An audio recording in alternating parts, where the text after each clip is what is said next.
tidur bareng gitu. Rasanya beda kalau dengan orang sakit ya kak, beda banget kak. Aku dulu udah sering juga kayak misalnya aku ngerawat orang sakit, ibu, bapak, atau orang-orang tante, om yang di rumah sakit gitu. Itu kan lain kak. Kita nggak boleh menyamaratakan musibah. Lain, nggak bisa. Nggak boleh ya. Musibah itu hal yang berbeda, mohon dibedakan konteksnya. Ini konteks untuk orang yang sehat. Sehat tubuh, jiwa, raga, mental, hati, pikiran yang harusnya paham. Kita satu tenda nih, satu selimut, satu bantal. Keramas lah, mandi lah gitu, sikat gigi gitu. Hal kayak gitu aja tuh, sampai aku ingat banget ya, aku pernah dijudge, dihakimi bahkan oleh orang terdekatku. Dia bilang kayak gini, ribet sama kamu. Aku mau tidur aja harus cuci tangan, harus cuci kaki, harus sikat gigi. Aku dikatain ribet kak. Aku yang dikatain aku. Kadang-kadang aku nggak ngerti ketika kita belajar untuk sama-sama harusnya sama-sama maju, harus sama-sama jadi yang lebih baik, lebih bersih, malah aku disalahin aku. Ingat banget terus dia di belakang-belakangnya keluarganya semua membela dia lagi. Sedih banget kak, bener. Itu posisi aku waktu itu, aku ingat banget. Dia gituin aku, terus yang lain-lain juga ngebela dia pula. Karena yang lain merasa kayak, ngapain sih gitu. Kalau orang mah ya kalau mau naik kasur naik-naik aja gitu kaki, nggak apa-apa gitu. Bagi orang lain nggak apa-apa. Tapi menurut Kis apa sih susahnya tinggal ganti baju yang dari luar gitu. Baju ini anggap aja ini baju Kis untuk tidur contoh. Kalau kita keluar kan ganti baju luar. Nah kalau dari luar kita masuk ke rumah, ganti lagi baju luarnya tuh dilepas. Cuci tangan, cuci kaki, sikat gigi gitu, bilas-bilas bentar, pakai baju tidurnya. Simple loh sebenarnya. Tapi kenapa orang merasa itu ribet, rumit, dan orang jadi malah ngejudge dan menghakimi kita? Karena orang gak mau ribet untuk berubah. Banyak manusia itu sudah menganggap bahwa itu hal yang normal, yang biasa, yang harus seumur hidup dia lakukan seperti itu. Nah, itu yang membuat Kis tuh kadang kurang nyaman sama orang-orang yang justru membenarkan hal-hal yang kayak gitu. Kalau pasangan, salah satunya ini tadi juga kak, kalau di pasangan harus ada yang kayak gini. Salah satunya ya, salah satunya di pasangan Kis juga tetap orang yang mesti jaga kebersihan. Nggak tahu kenapa kak itu bener-bener hal yang bakal jadi masalah rumit ke depan kalau pasangannya nggak punya kesadaran tentang kebersihan. Benar. Sudah pernah soalnya Kis kak. Punya pasangan yang contohnya ya dia tuh sangat malas menjaga kebersihannya kak. Tapi kalau dia mau pergi ketemu sama temennya bisa kak. Nah ini kadang aneh nih. Gini nih, contoh ya. Kita punya pasangan, kan kita tahu karakter dia nih. Anehnya ketika dia punya janji nih sama temennya mau ketemu di mana gitu kan, ke tempat yang dia suka gitu sama temennya, dia bisa jadi orang yang sangat ganteng, bersih banget kak. Mobilnya dicuci, sepatunya bersih banget kak, bajunya sama celananya rapi banget. Nah ini yang Kis kadang gak ngerti sama orang.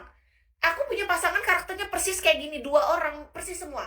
Dia ada janji nih sama teman-temannya, entah cowok entah cewek, pasti dia langsung rapi, bersih, ganteng, wangi kak.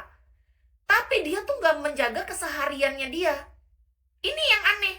Butuh banget Kis pasangan yang dia bisa konsisten gitu dengan kebersihan itu. Apa yang dia perlihatkan di luar dengan dia yang di dalam sehari-hari, itu tulah dia.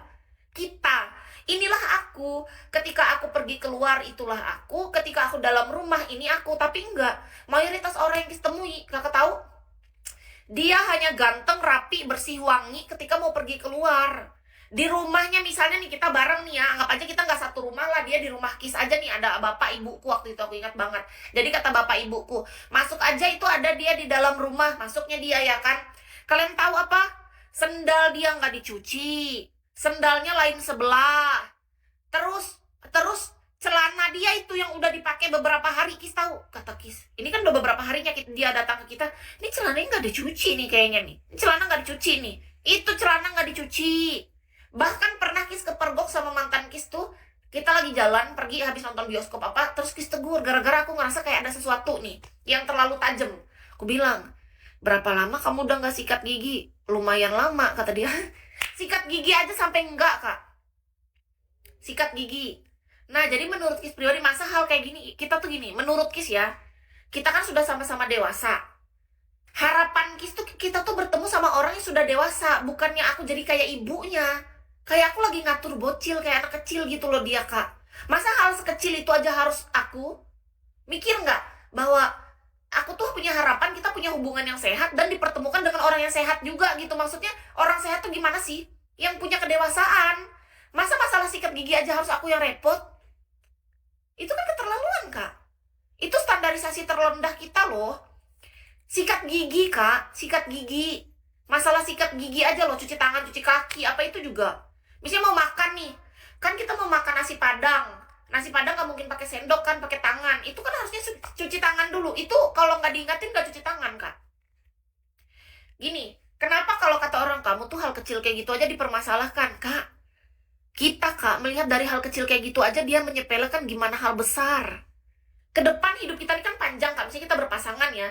Ke depan tuh panjang loh, Kak. Dia anggap aja kan belum punya anak. Baru antara aku dan pasangan. Baru dia nih, calon nih ibaratnya. Ini aja masalahnya tuh udah banyak dari hal kecilnya. Belum lagi nanti dia bikin anak, tiba-tiba jadi nih belendung, keluar anak.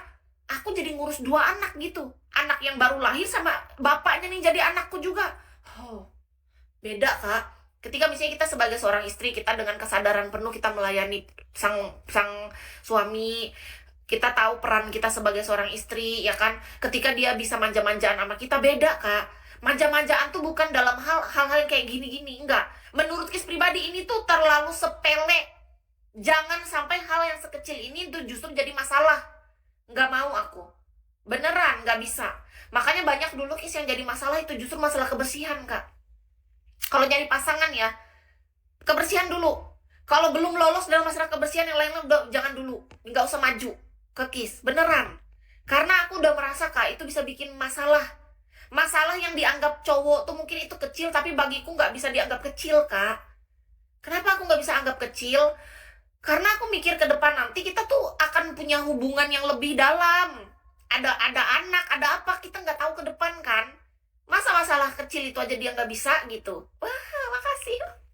Thank you. Kak Manuel, terima kasih ya. Thank you. Nah, kakak tadi kan nanyain masalah ini kan. Kak Manuel, selamat pagi, Sangil. Nih, menurut Kis, kalau kakak bilang Kis cari pasangan, penting itu dulu. Beneran. Paling pertama dulu itu titik terendahnya. Tolong bangun habit atau kebiasaan. Karena gini, gini Kak Itel, maksudnya gini. Kita nggak boleh menyepelekan yang dianggap orang tuh itu hal kecil. Enggak. Kebersihan tuh bukan hal sepele. Enggak. Kebersihan itu bukan hal sepele. Itu sangat penting. Menurut Kis. Jadi, memang kata orang nggak gampang untuk mengubah kebiasaan. Memang. Tahu. Karena Kis memang punya mantan itu rata-rata mereka memang susah bagi dia. Kayak dia tuh benci melihat muka Kis ketika Kis sudah mengingatkan masalah kebersihan berulang-ulang. Kis tidak akan mengulang sesuatu yang sudah betul. Kenapa aku mengulang? Ya karena dia cuci tangan malas, sikat gigi malas, ganti pakaian malas. Bagaimana mungkin aku nggak mengulang? Kalau sudah bener kan kita nggak ngulang lagi. Misalnya kita ketemu nih cowok yang udah tepat. Makasih ya, Kak. Masa aku ngulang-ngulang? Capek. Aduh, Kak, gini, Kak. Hidup ini tuh udah kebanyakan drama ya. Jangan ditambah lagi dengan drama yang nggak penting menurutku, Kak. Bangun kesadaran diri kita adalah sama-sama orang yang dewasa. Sang pria dewasa, wanitanya dewasa. Peran sebagai pria apa sih nanti ketika berpasangan? Peran Kis sebagai wanita, aku sadar diri, tahu kita bisa komunikasikan yang baik. Apa yang kamu suka, apa yang aku suka, apa yang aku nggak suka, apa yang kamu nggak suka, omongin belak-belakan di awal. Dan ingat, mesti jujur, jadi diri sendiri. Nggak boleh